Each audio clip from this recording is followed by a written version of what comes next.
was thrown to Lofton, and he was bumped by Larry Brown. They got the interference call. And you think Richie Kotite likes that? You saw his reaction, pumping those arms. That ball was in the air. That ball was thrown right at the pylon. And that was a good call. Because James Lofton was not allowed to run unimpeded to the ball. Watch it here. The initial part, I think, is good man coverage. The ball is now in the air.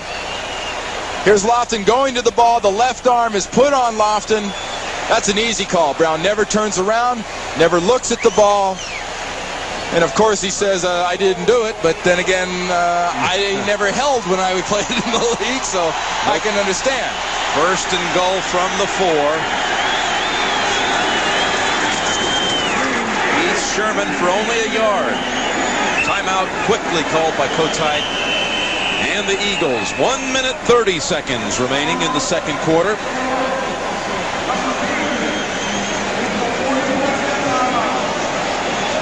I think the score down here against this Dallas defense, Dallas has been stacking things inside here run-wise. You're going to have to throw the ball, and Philadelphia had the right idea with that quick fade. They tried to throw to Lofton.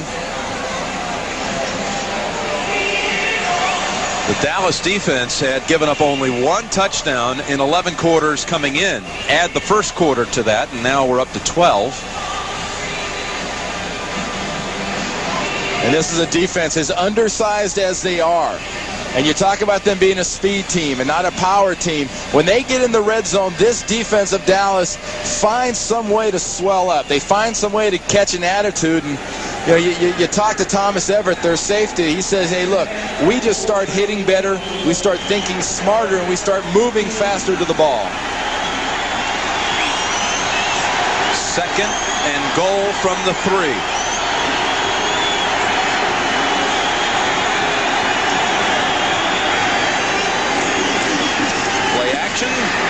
Over to Walker. Touchdown, Philadelphia.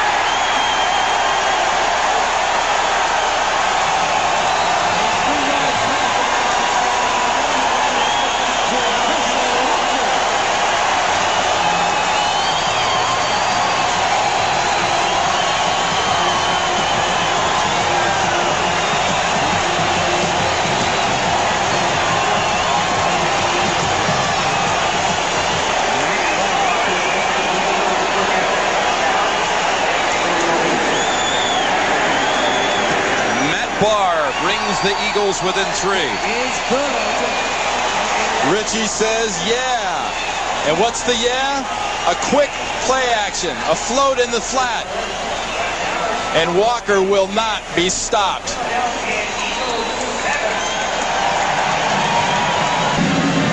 Well, the Philadelphia Eagles just drove 80 yards in 11 plays.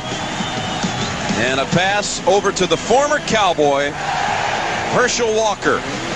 His first touchdown reception of the season. His second overall. And Philadelphia now trails 10-7. And the way Dallas was piled up, it was a great call by Zeke Bratkowski, the quarterback's coach and offensive guru with the Philadelphia Eagles, and Richie Kotite and the entire staff taking advantage of an aggressive Dallas defense. Kevin Williams and Kenneth Gant.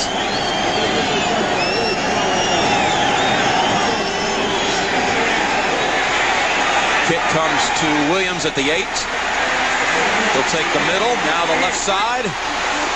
And out to the 30, setting up the Cowboys with a chance to do something here with their 2-minute offense. We talk about the aggressive nature. Watch Herschel Walker take a counter step, then swing, but watch everybody sort of react defensively to what Herschel Walker does in the backfield. A counter step, everybody hops the other way. The difference is when Herschel's hopping, he knows where he's going. When Ken Norton hops, he gives up a step to Herschel Walker.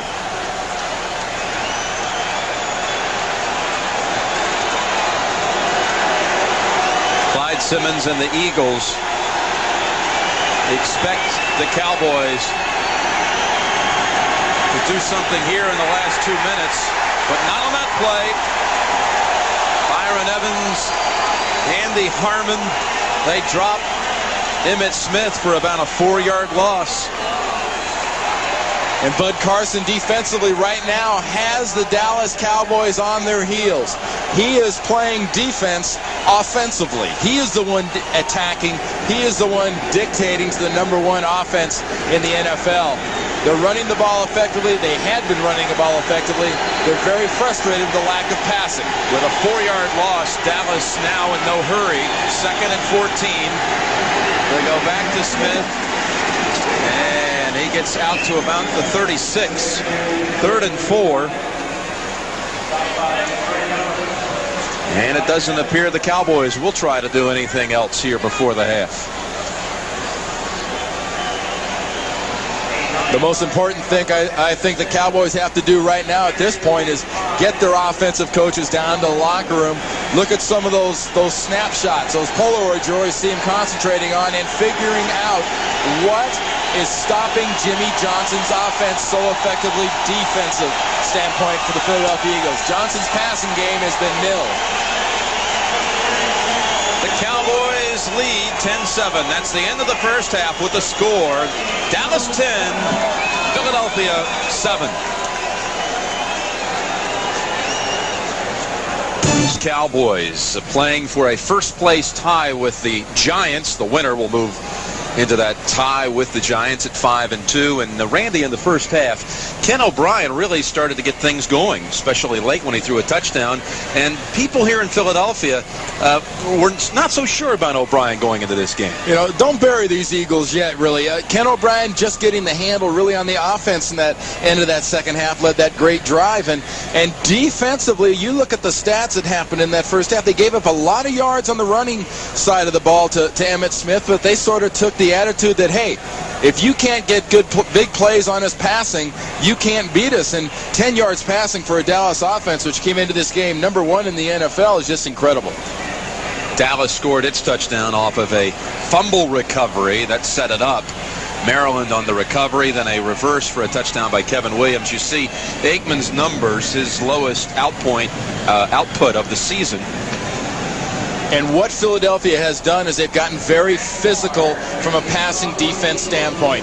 They've blitzed Aikman, they've gotten his face, and on the outsides they've manned up Harper and Irvin, and they're rolling the safeties to the wide receivers and taking the wide receivers out of the pass offense. Dallas with the football to start the second half. It's Kevin Williams from a yard out. Got room on the right side. And falls near the 30. Matt Barr says, wait a minute, I got the football. Bounced up with the football in his hand for a moment.